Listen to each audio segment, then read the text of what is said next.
Welcome to The Explainer. Today, we're diving into a breakthrough from NVIDIA that could really reshape how things get done, especially in the property restoration world. And look, this isn't just about making computers faster.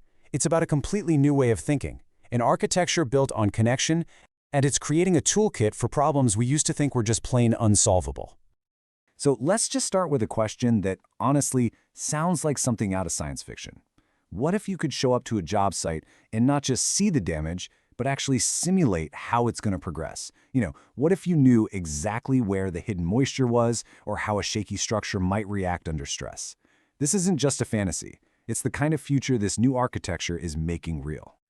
The secret to unlocking all this isn't just one single magic invention.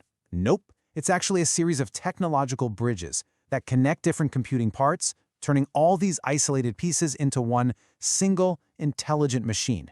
So to really get it, we're going to walk across 3 of these bridges and see how they build a totally new set of tools.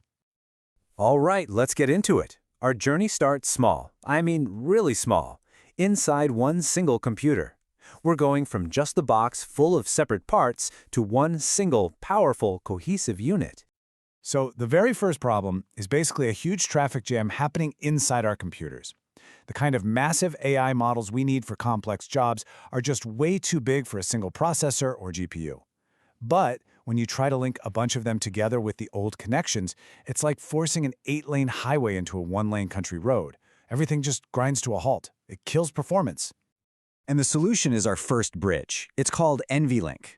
The best way to think about it is as a private, multi-lane superhighway built just for these processors. It completely bypasses all the normal traffic, letting dozens of GPUs talk to each other directly at insane speeds. What this does is it makes them all work together as one giant, powerful meta GPU. So, with this first bridge in place, we're not dealing with just a neighborhood of separate houses anymore.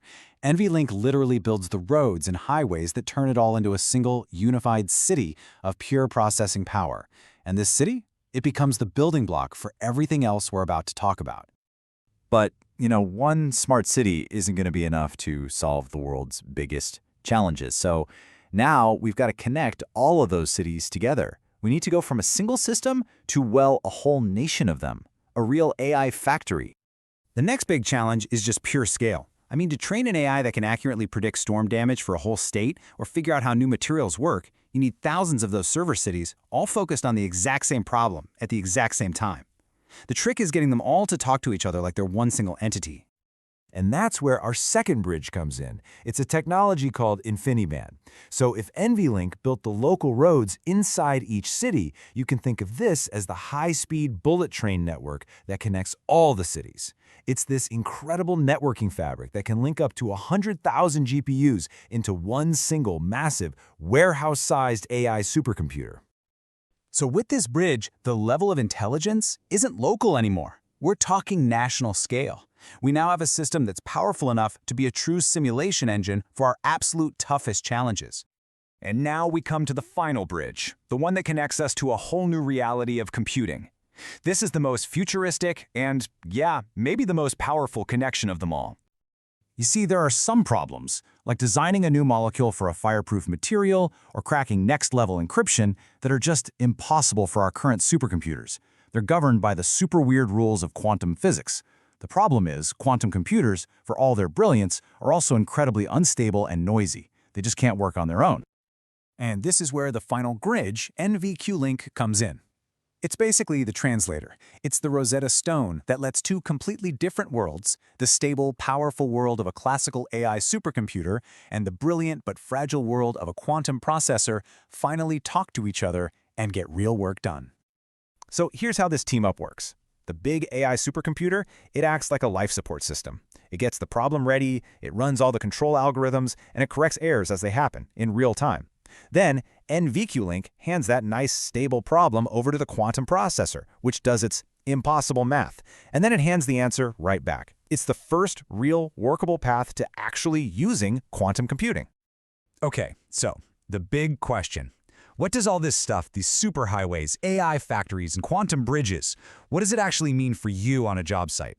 Well, it means a completely new toolkit for the restoration industry. First off, imagine hyper-accurate assessments. An AI running on this kind of architecture could analyze drone footage in seconds, literally seconds, to map out every single inch of damage. It could see through walls to find hidden moisture or spot structural weaknesses a human eye would totally miss. This means you could generate perfect, data-driven quotes and work scopes from the moment you arrive. And next, this toolkit takes you from being reactive to being proactive. So instead of just cleaning up the mess, you could simulate it. You can model how a fire might spread to the rest of the building, or run a quick simulation on a damaged roof to make sure it's safe for your crew. It's all about making smarter, safer calls because you have predictive power. And if we look even further down the road, that final quantum bridge could fundamentally change the industry.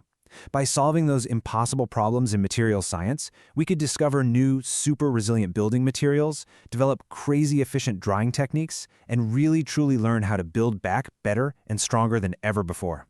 So this whole architecture of connection, bridging chips, then servers, and then finally bridging whole universes of physics, it gives us a powerful new set of tools.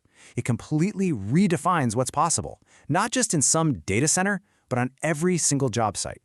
Which kind of leaves us with one last thought.